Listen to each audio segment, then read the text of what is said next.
वास्तव में तो गवर्नमेंट ऑफ इंडिया में पिछले 2.5 साल से ये विषय चल रहा है। काफ़ी बड़ा वहाँ डॉक्यूमेंटेशन भी हुआ है, नीति आयोग में भी इसके लिए अलग अलग पेपर तैयार हो रहे हैं। हमारे पास बस के लिए आप बोलिए। किंतु बड़ी बात क्या है कि संपूर्ण समाज का ये विषय है। भारत को अगले 25-30 वर्षों में किस दिशा में और कहां तक लेकर जाना है, जिसको हम भारत के विकास का प्रतिमान कहते हैं, किस दिशा में ले जाने का मतलब है किस रूट से लेकर जाना है। यूरोपियन रूट से लेकर जाना है क्या, सोशलिस्टिक पैटर्न से लेकर जाना है क्या, या भारत का कोई अपना भी रूट है। पहले तो नहीं कह सकते, लेकिन आज तो मेरा ख्याल है शायद कोई ऐसा नहीं मानेगा कि भारत के पास अपना एक बड़ा रूट है। पहले उपेक्षा हुई है उसकी, किंतु अब न होने की स्थिति नहीं है। इसलिए भारत को भारत के चिंतन के आधार पर, भारत की आवश्यकताओं के आधार पर, भारत के रिसोर्सेज के आधार पर, भारत की आकांक्षाओं के आधार पर, भारत की डेमोग्राफी के आधार पर हमारे को विकसित भारत का अगले 25-30 वर्षों में कैसा प्रतिमान खड़ा करना, कैसा एक मॉडल खड़ा करना, ये आज के इस सेमिनार का, आज की इस गोष्ठी का प्रमुख विषय है। किसी भी व्यक्ति हो, समाज हो अथवा राष्ट्र हो, उसके सामने एक लक्ष्य रखना पड़ता है और लक्ष्य ऐसा स्पष्ट होना चाहिए कि उसको लगे कि हाँ ये स्पष्ट लक्ष्य है, मुझे दिख भी रहा है थोड़ा दूर, इसको प्राप्त करने के लिए मुझे ऐसे ऐसे प्रकार के प्रयत्न करने पड़ेंगे। तो 2047 जब हम स्वतंत्रता के 100 वर्ष पूर्व कर रहे होंगे, जिसको अपने लोकप्रिय प्रधानमंत्री श्री नरेंद्र मोदी ने अमृत काल कहा है, ये 75 वर्ष से लेकर 100 वर्ष तक का जो 25 वर्ष का समय है, ये अमृत काल है। इस अमृत काल में हम अपने देश की इकोनॉमी को और बाकी विषयों को किस माध्यम से लेकर जाएं और कितने हद तक लेकर जाएं, ये वो विषय है। स्वदेशी जागरण मंच में हम पहले से ही 25-30 वर्षों से ही एक विषय की चर्चा करते आए हैं। विकास का भारतीय मॉडल क्या होना चाहिए, विकास का भारतीय प्रतिमान क्या होना चाहिए। तो वास्तव में जब हम कहते हैं भारत एट 2047, हम भारत के विकास के नए प्रतिमान की ही बात कर रहे हैं। गवर्नमेंट ऑफ इंडिया में जो चल रहा है, जो जानकारी हमारे पास आई, क्योंकि जो मिले, वो प्रमुख रूप से भारत की इकोनॉमी कैसी होनी चाहिए, इस पर फोकस कर रहे हैं। डॉक्टर राजीव कुमार जी, जो नीति आयोग के पूर्व उपाध्यक्ष रहे हैं, उन्होंने इस जो पुस्तक आई थी उसकी प्रस्तावना में लिखा है कि 2047 के आसपास भारत की टोटल विश्व की जीडीपी ये $200 बिलियन की हो जाएगी, 200 ट्रिलियन डॉलर की हो जाएगी। अगर 200 ट्रिलियन डॉलर की, राजीव कुमार जी इसके फॉरवर्ड्स में लिखते हैं, अगर 200 ट्रिलियन डॉलर की इकोनॉमी भारत को होना है, विश्व को होना है, उसमें भारत की हिस्सेदारी कितनी होनी चाहिए? तो उनका कैलकुलेशन है मिनिमम 35 ट्रिलियन डॉलर की होनी चाहिए। हम वैसे भी वर्ल्ड की पॉपुलेशन का 17% 18% हैं, तो कम से कम उतना शेयर 200 में 35, ये 17.5% ऑफ द वर्ल्ड इकोनॉमी बनता है। और हम सब लोग जानते हैं कि हम तो OECD की जो स्टडी हुई थी उसके अनुसार वर्ल्ड का 33% विश्व के उत्पादन तक का रहे हैं। अभी डॉक्टर राजीव कुमार का कहना है कि हम 2047 तक 17.5 ट्रिलियन 17.5% तो हो ही सकते हैं। लेकिन ये आंकड़ों की बात है, CII की रिपोर्ट दूसरी है। CII की रिपोर्ट क्या कह रही है कि अगर भारत अपनी इस युवा शक्ति को 37 करोड़ तो हमारे 15 to 29 के एज ग्रुप पे हमारे पास युवा हैं। इस अपनी एंटायर वर्कफोर्स को अगर एम्प्लॉयमेंट के लूप में ले जाने में सफल हुए तो Bharat can be A $40 trillion economy. तो इसलिए स्वदेशी जागरण मंच, स्वावलंबी भारत अभियान और स्वदेशी शोध संस्थान ये एक बात पर फोकस कर रहे हैं कि हम कैसे अपनी एंटायर वर्कफोर्स को, अपनी एंटायर युवा शक्ति को एम्प्लॉयमेंट के लूप में ले आएं। ये बॉटम अप मॉडल है। अभी तक का एक थॉट प्रोसेस क्या है, विशेषकर वो वेस्ट से क्या नाम है प्रेरित है कि आप इंडस्ट्री खड़ी करिए, आप गवर्नमेंट से या प्राइवेट इंडस्ट्री खड़ी करिए, इंडस्ट्री विल जनरेट एम्प्लॉयमेंट। एक सीधा सा एक इक्वेशन दिखता है और वो ठीक भी दिखता है लोगों को, लेकिन जरा फैक्चुअल जब जाते हैं तो बड़ा अजीब दिखता है। एज ऑफ नाउ हम 7.5 के लगभग ग्रो कर रहे हैं, जिस समय में हम फास्टेस्ट ग्रोइंग कंट्री हैं उसी समय पर हम दुनिया के सबसे बड़े अनएम्प्लॉयड वाले कंट्री भी हैं। यानी जीडीपी का, अगर जीडीपी को आधार बनाकर विकास का मार्ग तय करते हैं तो एम्प्लॉयमेंट बढ़ ही जाएगी, ये पिछला डाटा तो प्रूव नहीं कर रहा। इवन NDA 1 के समय पर जब अटल जी प्रधानमंत्री थे हमारे, वी वर ग्रोइंग एट 8%। और मुझे ध्यान है इंडिया टुडे ने एक आर्टिकल निकाला था, उसका शीर्षक था जॉबलेस ग्रोथ। 8.5% पर हम ग्रो कर रहे थे और उसी समय पर हाईएस्ट अनएम्प्लॉयमेंट रेट में से निकल रहे थे। तो वेस्ट प्रेरित जो विकास का मॉडल है, ये जो कहता है कि इंडस्ट्री अगर खड़ी हो गई, जीडीपी अगर खड़ी हो गई तो एम्प्लॉयमेंट आ ही जाएगा, इसको डाटा जो है सपोर्ट नहीं कर रहा है। जबकि CII की रिपोर्ट दूसरी तरफ से क्या कह रही है, वो कह रही है अगर आप किसी भी तरीके से एम्प्लॉयमेंट जनरेट कर लें तो जीडीपी और वेल्थ जनरेट तो हो ही जाएगी अप टू $40 ट्रिलियन। इसलिए जब हमने स्वावलंबी भारत अभियान चलाया है तो उसको इंडस्ट्री फोकस नहीं किया है, जीडीपी फोकस नहीं किया है, उसको एम्प्लॉयमेंट फोकस किया है। तो एक ये भारतीय दृष्टिकोण है।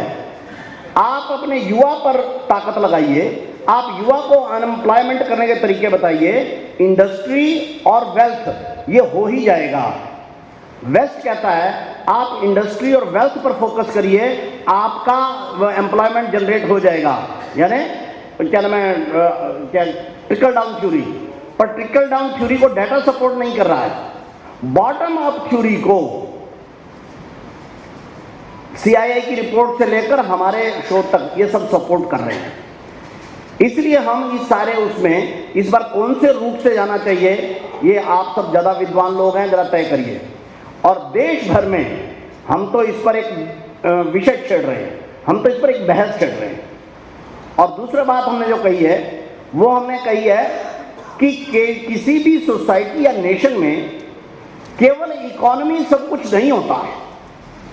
जब हम कहते हैं कि 2047 तक भारत का प्रतिमान खड़ा करना है, तो then does not mean only we want the GDP numbers and wealth creation number. $1 trillion कितने हुए? अगर $40 ट्रिलियन होते हैं तो हम यूरोप का अगर वो होते हैं तो ऐसा भारत बनाना है क्या? नो। इसलिए हमने इकोनॉमी को महत्वपूर्ण तो माना है, लेकिन ऑल इन ऑल नहीं माना है। और इस पुस्तिका में भी और इसका विषय भी जो दिया है, हमने 5 फैक्टर्स प्राइमरी तौर पर लिए हैं। इन्हीं 5 को ही रखना है, मैं ऐसा नहीं कहता हूं, लेकिन एक सारे देश में एक डिबेट प्रारंभ करने के लिए हमने 5 पिलर्स जो है वो इंडिकेट किए हैं। मे बी अगर सब लोगों का सहमति होगी तो 6, 7, 8, 9 व्हाटएवर। और अगले 1.5-2 साल ये बहस ऐसे चलेगी। जब हम NEP तैयार कर रहे थे 2020 न्यू एजुकेशन पॉलिसी, तो NEP 2020 से पहले 5 वर्ष तक हमने नेशन वाइड एक डिबेट की थी। 5000 छोटे बड़े सेमिनार किए थे कि भारत की एजुकेशन पॉलिसी कैसी होनी चाहिए। इसलिए 5 वर्षों की एक लंबी डिबेट के बाद जो क्या नाम है NEP बनी, वो सर्व स्वीकार्य बनी है। और सारे देश को ये विश्वास है कि इस एनईपी के रूप से हम अपने देश का एम्प्लॉयमेंट भी ठीक कर लेंगे, इकोनॉमी भी ठीक कर लेंगे और बाकी चीजें भी ठीक कर ले जाएंगे। इसलिए हम भारत की एक डेवलपमेंट नीति भी होनी चाहिए 47 अगले 25 वर्षों की। एनईपी भी मोटे तौर पे अगले 25 वर्षों के लिए है। ये डेवलपमेंट नीति भी जो हम 47 जिसको कह रहे हैं, ये भी अगले 25 वर्षों के लिए है।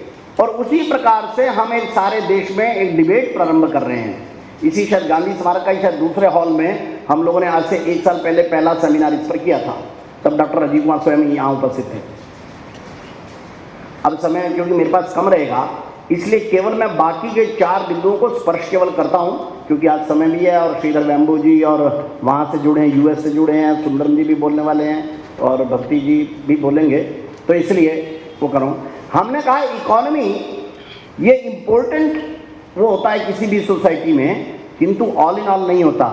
मनुष्य शरीर से उसकी तुलना करनी हो तो पेट ये बड़ा इंपॉर्टेंट होता है। अगर 2 दिन अगर भूख ना मिले खाने को तो शरीर जो है ढीला पड़ने लग जाता है। लेकिन पेट जो होता है ये सब कुछ नहीं होता है। शरीर जब हम कहते हैं तो टांगे भी हैं, बाजू भी हैं, मस्तिष्क भी है, छाती भी है, सब कुछ है। ऐसी इकोनॉमी के अलावा 4 और बड़े मेजर फैक्टर हैं। सबसे पहले हमने कहा वाइब्रेंट डेमोग्राफी चाहिए भारत की। इसमें भी एक डिस्कोर्स बदलना पड़ेगा। इस समय का प्रचलित नैरेटिव क्या है कि हमारी जनसंख्या ये विकास में बड़ी बाधा है। ये सारी दुनिया में नैरेटिव पिछले 25-30 साल से चला, भारत में भी चला। लेकिन आज सारा यूरोप, यूएस, चाइना, जापान, आप अगर उनसे पूछेंगे तो कहेंगे कि आज अगर हम सबसे ज्यादा हम परेशान हैं तो अपनी गिरती हुई TFR टोटल फर्टिलिटी रेट और अपनी गिरती हुई डेमोग्राफी से। डिटेल में तो आज नहीं जा सकता समय की लिमिट के कारण से। भारत को इस बात का ध्यान रखना है कि हमने अपनी इस जनसंख्या को बोझ नहीं मानना है विकास के पथ पर। नो, ये विकास की राह में सबसे बड़ी हमारी बात वो है, सहायक है हमारी डेमोग्राफी। आज अगर हम 7.5 पे ग्रो कर रहे हैं तो उसमें बड़ा फैक्टर है भारत के पास यंग डेमोग्राफी ऑफ 37 करोड़ है, जिनका कंजम्पशन रेट और जिनका प्रोडक्शन रेट सबसे हाई होता है। तो इसलिए वाइब्रेंट डेमोग्राफी इसको हमने पहला विषय माना है। ग्रेट इकोनॉमी इसको हमने दूसरा विषय माना है। तीसरा हमने कहा है डिफेंस स्ट्रक्चर। हमारा डिफेंस स्ट्रक्चर जो है ये हमेशा दुनिया में सर्वोच्च होना चाहिए। इजराइल हमास का वार हो, यूक्रेन रशिया का वार हो, हमारे यहाँ गलवान पर चीन चढ़कर आया हो, या देखिए आप कितना भी बड़ा कर लें, अगर आपका डिफेंस स्ट्रक्चर मजबूत नहीं है, इंटरनल भी एक्सटर्नल भी, आपकी इकोनॉमी आपकी बाकी सब धरे धराए रहे। हम 33% थे भाई दुनिया में, लेकिन जब इस्लामिक आक्रांता, मुगल, पठान, फ्रेंच, पुर्तगीज, अंग्रेज आए, हम अपनी इकोनॉमी को नहीं बचा पाए। हम 2% पे पहुंच गए। सीधी सी बात है भाई, पैसे वाला है लेकिन अगर सिक्योरिटी गार्ड नहीं है तो चोर लुटेरे ले ही जाएंगे। इसलिए भारत को तीसरी बड़ी आवश्यकता है, हमारे को जबरदस्त हमारा डिफेंस स्ट्रक्चर होना चाहिए। अपने यहाँ प्रार्थना में हम बोलते हैं अजय्यान च विश्वस्य देहि शक्तिम, विश्व में अजय जैसा भारत। तो इसलिए अजय भारत का डिफेंस स्ट्रक्चर कैसा चाहिए, इंटरनल और एक्सटर्नल, इस पर भी सारे देश में चर्चा होनी चाहिए। चौथा हमने कहा है साइंस एंड टेक्नोलॉजी का लीडर भारत चाहिए। साइंस एंड टेक्नोलॉजी जो है ये किसी भी देश की इकोनॉमी से लेकर उसके भविष्य के लोगों का नीति अपने उनका लिविंग स्टाइल भी तय करती है। पिछले 300 वर्षों में देखेंगे यूरोप, अमेरिका ने बड़ी जबरदस्त प्रगति की है, और उसका सबसे बड़ा कारण क्या है, साइंस एंड टेक्नोलॉजी में ये दोनों क्षेत्र, अमेरिका हो या यूरोप हो, बहुत तेजी से आगे बढ़े। आप देखेंगे जितने पेटेंट राइट्स, जितने कॉपी राइट्स, जितने कॉमर्शियल वो हो रहे हैं यूएस में, दुनिया में कहीं नहीं, यूरोप में। इसलिए यूरोप और अमेरिका ये वेल्थ के सबसे बड़े सेंटर भी बने हुए हैं। जहां साइंस एंड टेक्नोलॉजी होगी वहां वेल्थ क्रिएशन होगा ही होगा। तो इसलिए चौथा फैक्टर में लिया है। और पांचवा हमने कहा है वर्ल्ड व्यू एंड वैल्यूज। किसी भी देश और समाज का इस धरती पर रहने का और एक ना एक उद्देश्य होता है। भारत का भी उद्देश्य है। वो उद्देश्य क्या है, ये भी जरा सबको स्पष्ट होना चाहिए। और इस विश्व को हम कुछ दे सकते हैं क्या? विश्व के 200 से अधिक देश हैं। हम उनको अगर कुछ देने की स्थिति में हैं तब वो हमारा सम्मान करने वाले हैं। अगर हम कुछ भी उनको देने की स्थिति में नहीं है तो कोई क्यों सम्मान करेगा? ये तो व्यवहारिक बात है, नेचुरल वो है। इसलिए भारत को अपना वैश्विक दृष्टिकोण कैसा है और अपनी वैल्यूज कैसी हैं, इसके ऊपर भी एक बड़ी चर्चा करनी चाहिए। केवल संकेत करके अपनी बात खत्म करता हूं। अभी G20 का हमने उद्घोष वाक्य रखा, वसुधैव कुटुंबकम। ये हमारा वर्ल्ड व्यू है। पश्चिम कहता है विश्व एक बाजार है, भारत कहता है विश्व एक परिवार है। बाजार में एक दूसरे को लूट करने की होड़ होती है, परिवार में एक दूसरे को देने की होड़ होती है। और जब G20 में हमने लिखा एक परिवार, एक वन फैमिली, एक पृथ्वी, एक भविष्य, तो विश्व के लोगों को अरे ये क्या है? ये सिंपल से हैं, लेकिन 5000 साल भारत का जो थॉट प्रोसेस है उसको प्रतीक करता हुआ है। ये भारत का थॉट प्रोसेस है। विश्व को हम किस दृष्टिकोण से देखते हैं, और अगर पारिवारिक दृष्टिकोण रहा तो ये झगड़े नहीं होंगे।